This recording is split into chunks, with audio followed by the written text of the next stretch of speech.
Que o Senhor Jesus, o nosso Mestre de sempre, nos abençoe e nos guarde em sua paz.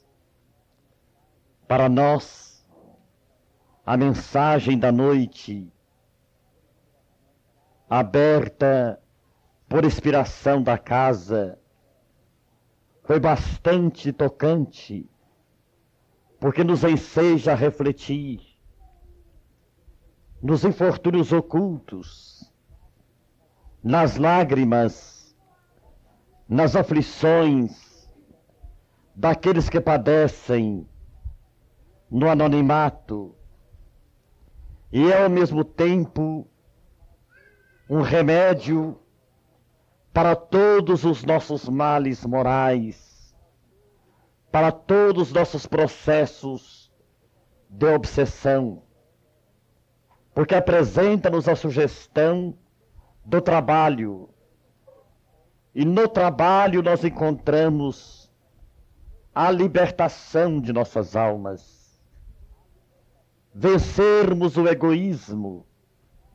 sensibilizarmos-nos com a penúria humana, com os irmãos carentes, carentes não apenas do ponto de vista material, carentes, sobretudo, do ponto de vista espiritual, porque toda a humanidade é carente, ricos ou pobres, sábios ou ignorantes, todos os habitantes da terra trazem as suas necessidades espirituais. Alhures é alguém que não necessita do pão esmolado nas ruas, do agasalho que os proteja do frio, mas esmolam a palavra amiga de bom ânimo, um sorriso de fraternidade, suscetível de libertá-los da ideia fixa do suicídio, de livrá-los da desesperação, da alienação mental. Então todos, sem exceção, nós, os humanos, habitantes da terra, somos carentes do espírito e também do corpo.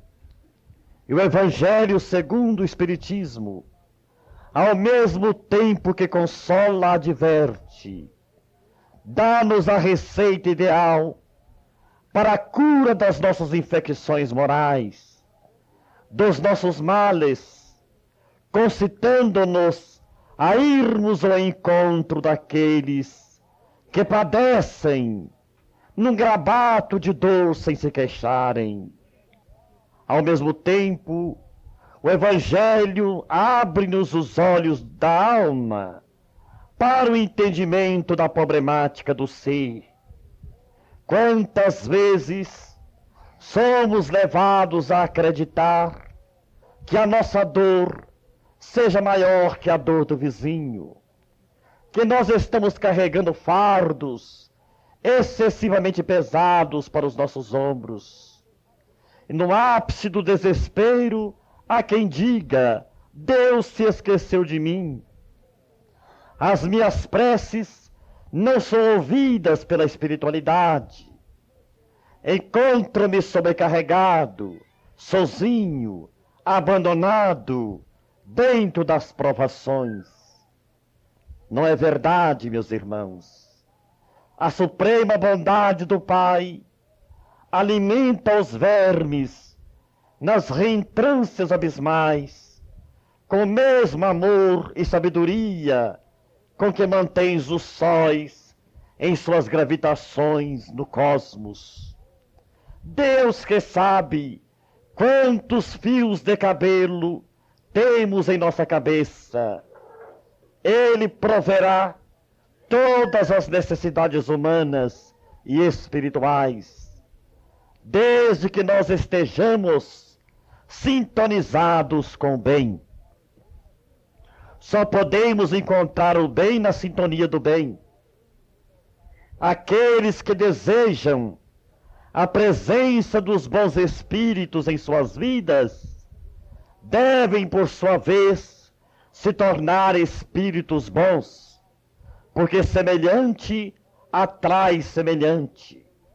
Mas enquanto permanecermos na indiferença para com o próximo, para com a vida, para com os infortúnios ocultos, as aflições hão de pesar sobre nós, as doenças chegarão, as perturbações espirituais, porque o homem, não compreendendo a lei de amor e não aderindo a esse amor divino, por vontade e espontaneidade própria, ele o fará constrangido pelo sofrimento. Por isto é comum dizer, quem não chega pelo amor, chegará pela dor. E nós que estamos vivendo períodos de grandes sofrimentos coletivos, nós que contemplamos a humanidade assoberbada, aflita, vivendo ápices de tormentos morais e de calamidades físicas, devemos compreender que todos somos irmãos, porque Deus é o Pai de todos. Nós não temos dois princípios, apenas um que é Deus. Fazemos parte da mesma constituição, que é a terra, e estamos caminhando para o mesmo fim, que é a perfeição.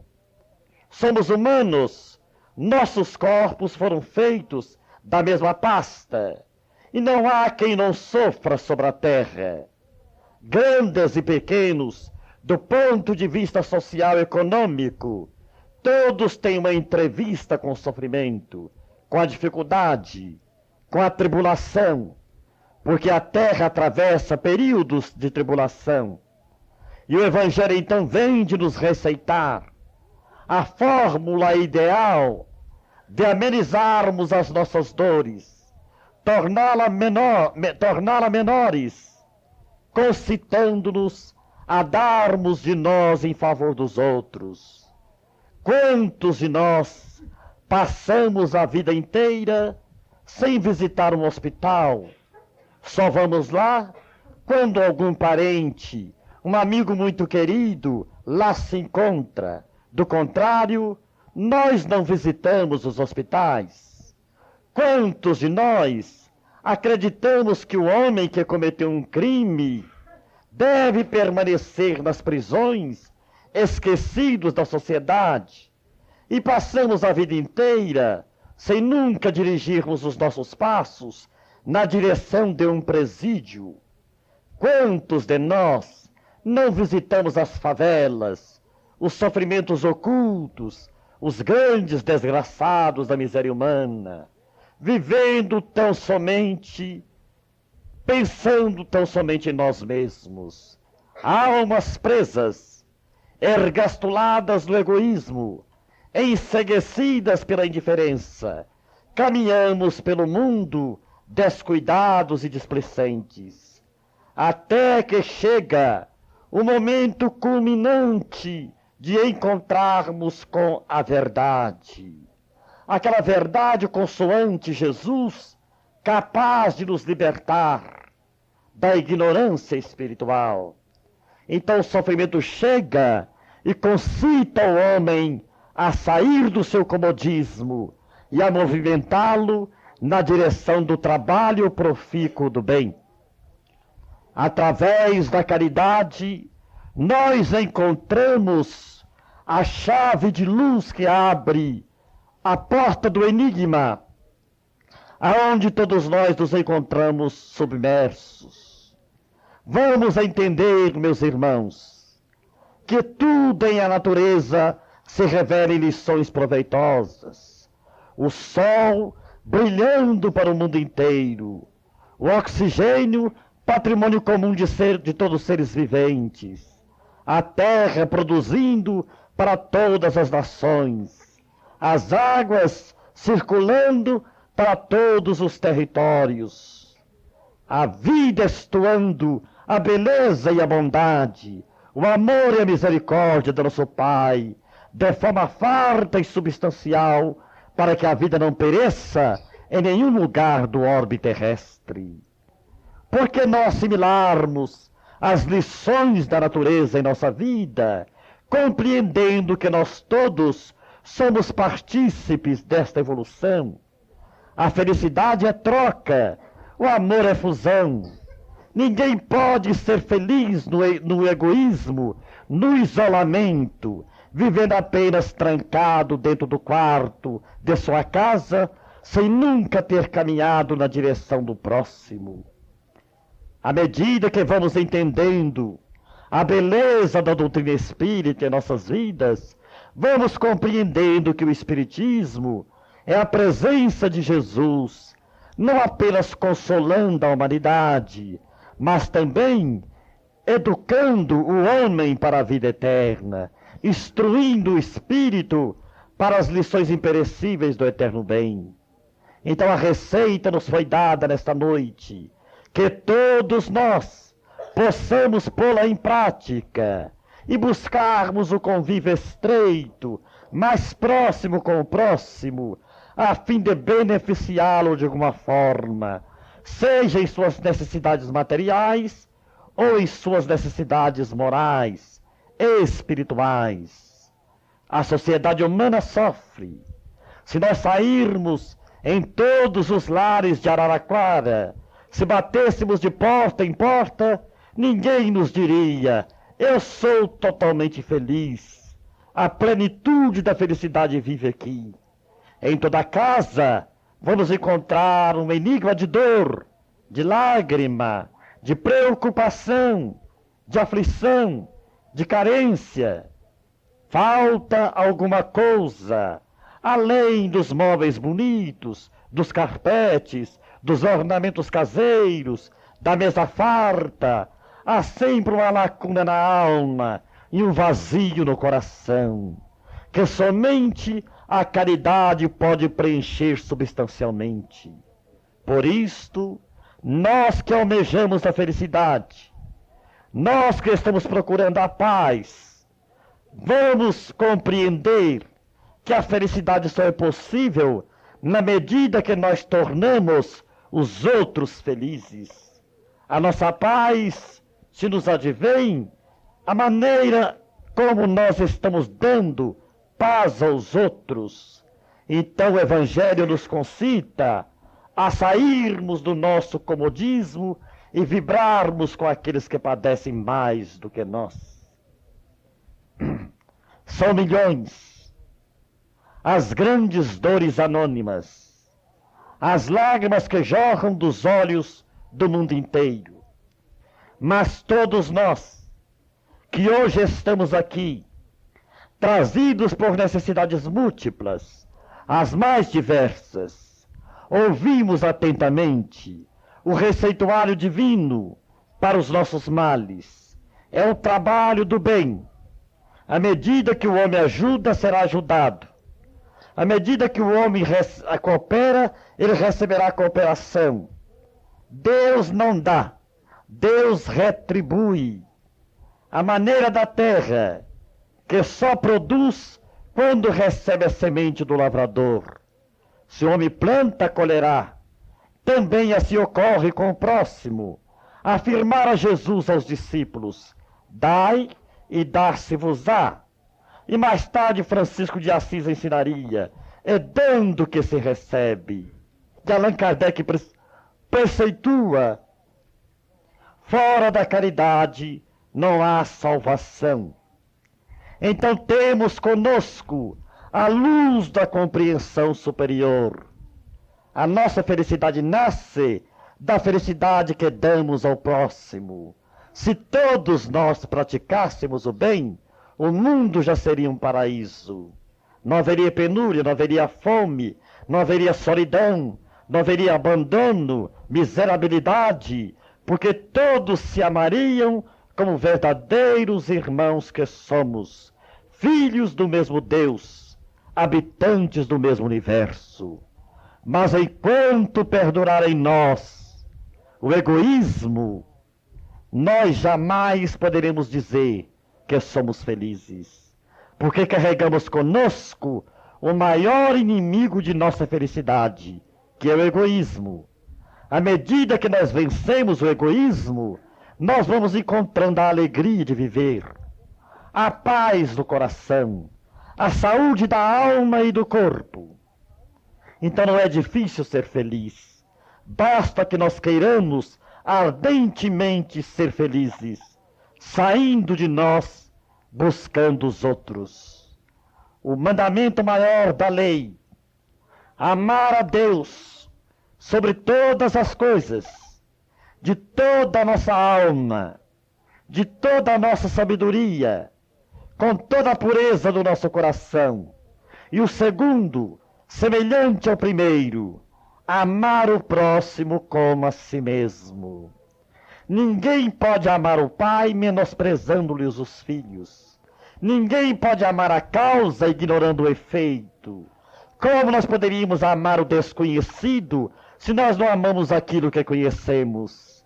Por isto, para dizermos que amamos a Deus, temos que amar a sua obra, temos que respeitar a criação, temos que ter espírito de compreensão e de solidariedade, porque todos nós, os habitantes do universo, estamos interligados uns aos outros por elos de luz imperecíveis, pelo magnetismo indestrutível do amor divino.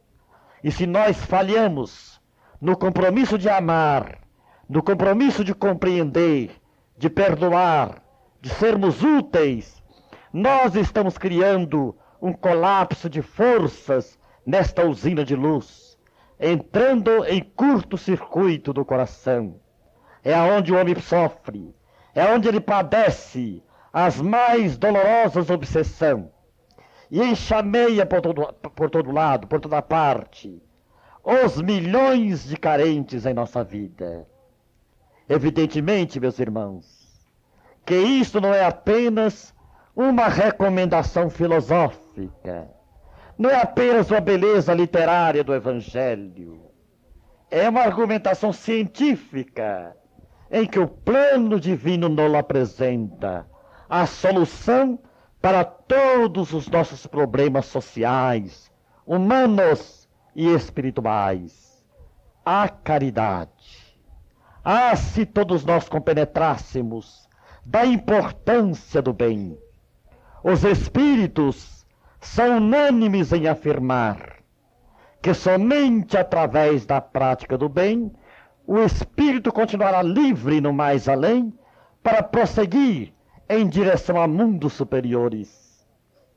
Mas na ilusão da matéria, condicionados aos 5 sentidos da matéria, nós nos perdemos no labirinto das nossas preocupações excessivamente materiais ou materialistas e olvidamos o imperativo da nossa autoevangelização.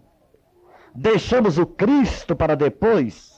Em primeiro lugar, está as nossas preocupações materiais, a sede de mais posse, a fome de mais dinheiro, de mais gozo, de mais prazeres. Depois que estamos alquebrados, cansados, desiludidos, doentes, obsediados, então nos voltamos para Deus. Ainda somos aqueles filhos que queremos bajular o Pai. Nas horas da necessidade, cantamos hinos de louvores, mas na hora de trabalharmos, todos cruzamos os braços. Então Deus, que pune o egoísmo, não dá nenhuma recompensa àqueles que vivem apenas em função do seu próprio egocentrismo. Chico Xavier, o apóstolo da Era Nova, certa vez nos disse em Uberaba: meu filho, fora da caridade, tudo neste mundo é ilusão. Tudo neste mundo é ilusão. Só a caridade dá sentido à vida. Porque nós olhamos a terra e nos acreditamos que vamos permanecer aqui eternamente. E nós estamos vivendo aqui minutos breves. 80 anos de vida material corresponde na eternidade a 80 minutos de existência. E nós nos valemos do período reencarnatório apenas para vivermos segundo as necessidades materiais, pouco nos preocupando com as necessidades espirituais. Então o Evangelho abre-nos os olhos da alma e mostra-nos os grandes infortúnios da vida. Talvez nem estaríamos sofrendo mais, nem estaríamos chorando mais. Os nossos problemas já teriam desaparecido se nós houvéssemos desde mais cedo procurado os infortúnios ocultos a fim de sentir como se fossem nós, na nossa pele, a dor do semelhante. Somos todos irmãos, queridos irmãos. Somos todos filhos do mesmo Deus. Para o espírita cristão, não existe estrangeiros. A nossa família habita todo o universo, não é apenas toda a Terra, todo o universo infinito. E nós estamos aqui, na Terra, como sendo a grande família humana. E se todos nós tivéssemos um pouco mais de solidariedade, um pouco mais de compaixão, um pouco mais de boa vontade, quantas desgraças seriam socorridas, quantas aflições seriam consoladas, quantos suicídios seriam evitados, quantos homicídios, nem podemos enumerá-los. Mas isso não ocorre porque todos nós estamos buscando Deus apenas na oração. Então vamos analisar a palavra oração. Ora mais ação. Orar trabalhando, orar arando, orar agindo, orar servindo, contribuindo, porque a fé espírita não é uma fé entorpecida, não é uma fé inerme, é uma fé ativa, laboriosa, operante, dinâmica. É uma fé que transpira o suor pelos poros da alma e pelos poros do corpo. É uma fé que coopera com a humanidade. Nós não podemos conceber um espírita de braços cruzados ou com as mãos no bolso, indiferente à necessidade do próximo. Então há pessoas que calejam os joelhos, fazendo votos e mais votos, mas nunca foi na casa do vizinho, nem para dar um bom dia. Nunca saíram de si para sentir a dor dos órfãos, das viúvas, dos hospitalizados, dos que passam fome, frio e penúria. Então nós não podemos nunca pensar que Deus vai atender a esse tipo de oração, a oração dos preguiçosos, a oração dos ociosos, aqueles que pedem, pedem, pedem, mas nunca fazem nada. Mas à medida, diz Humberto de Campos, que determinado devoto procurava um encontro com Jesus, foi em vários centros espíritas, em várias igrejas, em vários cultos espiritualistas, lera, pesquisara, bibliotecas e bibliotecas, mas sempre ele voltava para casa com a alma vazia, melancólico, triste, desgostando da vida, até que uma noite ele ouviu um choro de criança. Caminhou-se na direção daquele choro e viu a criança abandonada na rua por alguém. Ali está um entezinho desprotegido em plena noite. Num átimo, ele tirou o paletó, embrulhou a criança, aconchegou-a de contra o coração e foi feliz para casa. Naquela noite ele viu Jesus. E Jesus lhe disse: filho, em vão me buscavas nas bibliotecas, nos templos religiosos. Eu só tenho um encontro marcado, o encontro marcado com a caridade. O momento que você compadeceu de uma criança, você me encontrou.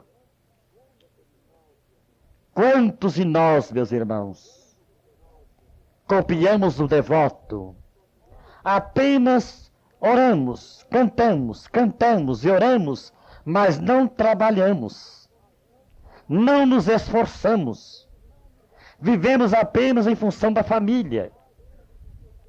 Mas nós nos esquecemos que a nossa família também é a humanidade. Então eis aí a grande lição do Evangelho, concitando a todos nós a prática da excelência do bem, irmos ao encontro do infortúnio oculto. Mas o industrial, o milionário, é também um infortunado.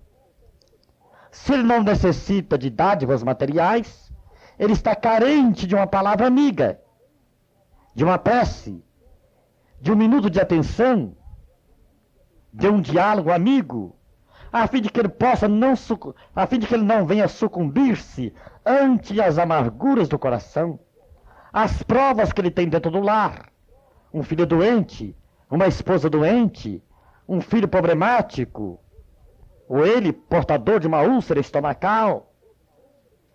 Então todos nós temos as nossas necessidades. Nós vamos a Uberaba, visitamos o Chico. E o Chico é um modelo para todos nós. Qual foi o dia que o Chico deixou de assistir os necessitados, de atender aos sofredores? A vida toda do Chico, ele está com 76 anos de idade, nunca teve 2 dias de praia, nunca teve tempo para ir a um cinema, a um clube, sempre voltado para as lágrimas, as aflições, os gemidos, a carência afetiva dos que lhe batem à porta do coração. Se vamos a Uberaba num sábado, vemo-lo no bairro do Passo Preto, distribuindo tudo aos necessitados. Amor, dinheiro, pão, gêneros alimentícios. É o Evangelho praticado.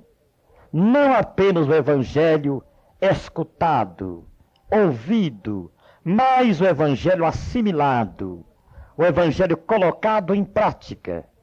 Por isto nos afirma Humberto de Campos, que muito acima do espiritismo prático, nós temos necessidade do espiritismo praticado.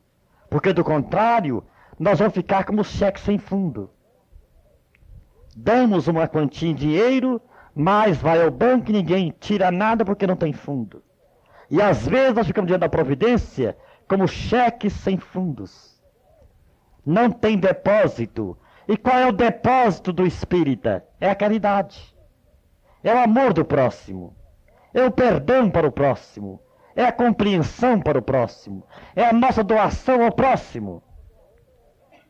Então eis aí o segredo da nossa felicidade. A ciência é de Deus, mas ela não resolve os problemas do mundo. A filosofia interroga, mas a filosofia, descortinando os problemas do ser, não traz a nós a felicidade. A felicidade nasce do amor, da caridade, exercitada com o próximo. E Jesus foi na terra a própria encarnação da bondade. O protótipo do amor. Amor ao ponto de dar a si mesmo numa cruz. Depois de dar tudo de si, deu a si mesmo. Assim, amados companheiros, nós também somos chamados a darmos o máximo de nós em favor dos que mais padecem. Quantos de nós achamos que a nossa dor é maior, que a nossa aflição é mais dolorosa? Mas se nós sairmos na direção dos outros, veremos que a nossa dor é menor. A dor maior está sempre com o vizinho. Sempre falamos dele. Ele reside numa cidade de Goiânia, no estado de Goiás. Seu nome é João Martins. Certa vez, após um programa de televisão, fomos procurados por uma senhora. Ela desejava falar conosco na intimidade, para pedir preces em favor do seu irmão. E nós lhe perguntamos na ocasião se ele era um candidato a vestibular, se tratava de um estudante. Ela nos respondeu: não é um estudante dos bancos escolares, mas é um estudante dentro da vida. O meu irmão está há 50 anos na cama, paralítico, surdo, mudo e cego. Quando ela me disse que ele era paralítico, surdo, que a reencarnação é a lei, que o bem é importante, e esse meu irmão, que não pode pedir um copo d'água, não pode dizer aonde está doendo no corpo, não pode mexer com o dedo, não pode ouvir um som, uma música, nem ver os olhos de sua mãe, a beleza de uma flor, hermeticamente fechado num corpo sem abertura. Então eu pensei e refleti. Eu nunca pensei que era tão feliz. Mas em Goiânia eu descobri a minha felicidade. João Martins não pode dizer: o pé está doendo, o leite está quente, vira o travesseiro, liga ao rádio. Quem é você? Me leia uma página, abra minha janela. Não pode ver uma manhã de luz de primavera. E ele é filho de Deus, como todos nós o somos. Então viajamos para Itiotaba, mais rico do que quando saímos de lá, porque nós fomos pensando: meu Deus, eu ainda disponho da audição e da voz. E o meu irmão João Martins, meu Deus, não vê, não ouve, não fala e não anda. Quem é que está aqui hoje na condição de João Martins? Todos nós estamos muito bem, embora nós saibamos que todos nós temos problemas. Quem não os tem? Se o próprio corpo é um problema para o espírito, porque a situação natural do espírito é a sua normalidade de espírito livre da matéria. Só de estarmos na matéria, estamos metidos em prisão. Agora, meus irmãos, quantos de nós estamos em situações quase privilegiadas diante de milhões de irmãos nossos em situações como a de João Martins?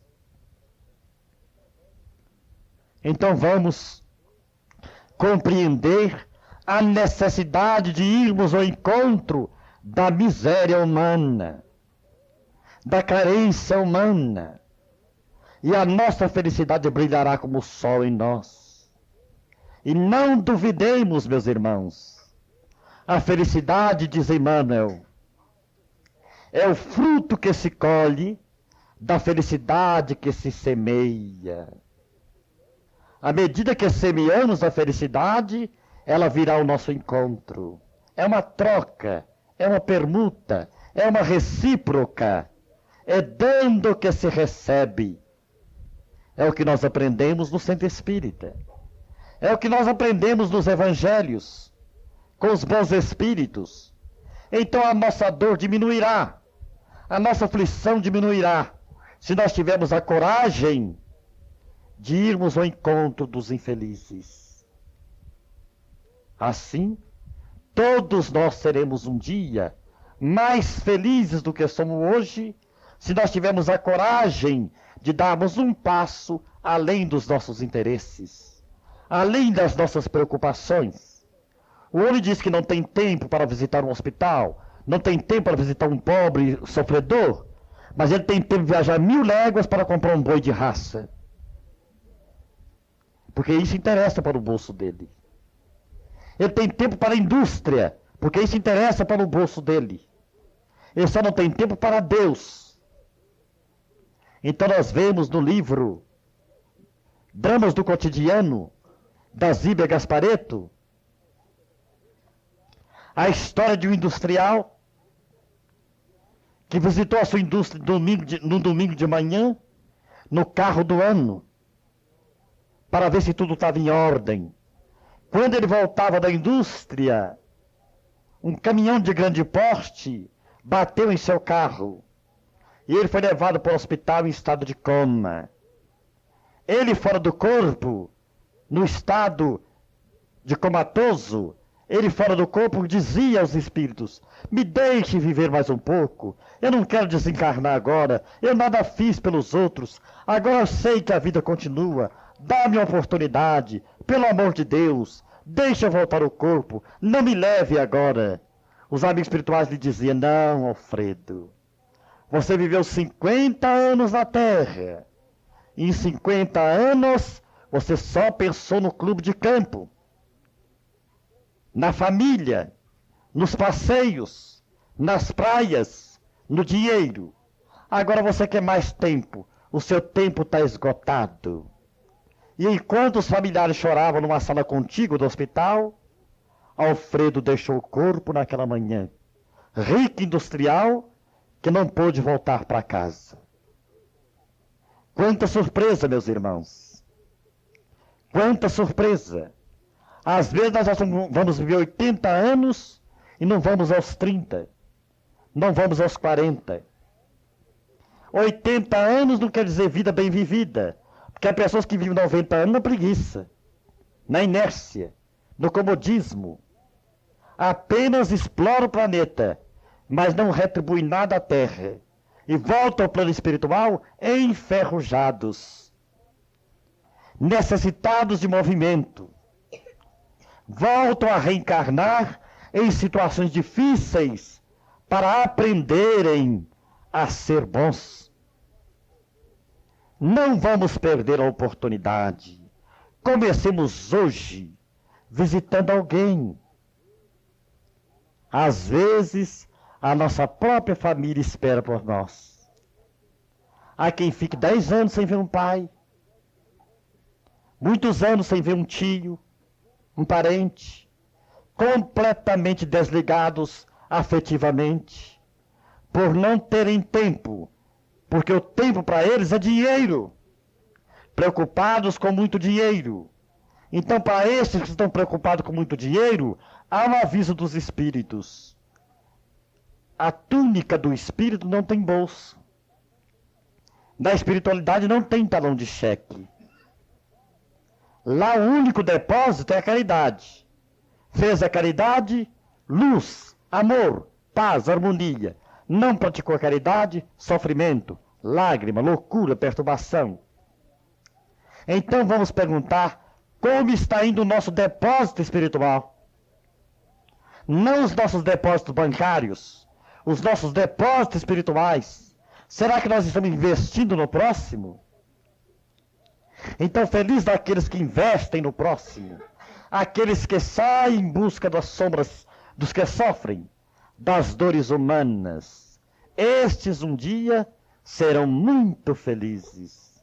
Então vamos pensar na importância da caridade e trabalhemos, amados irmãos, um tanto mais pelo próximo, e os nossos problemas, todos eles, sem exceção, serão solucionados. Que o Senhor nos abençoe.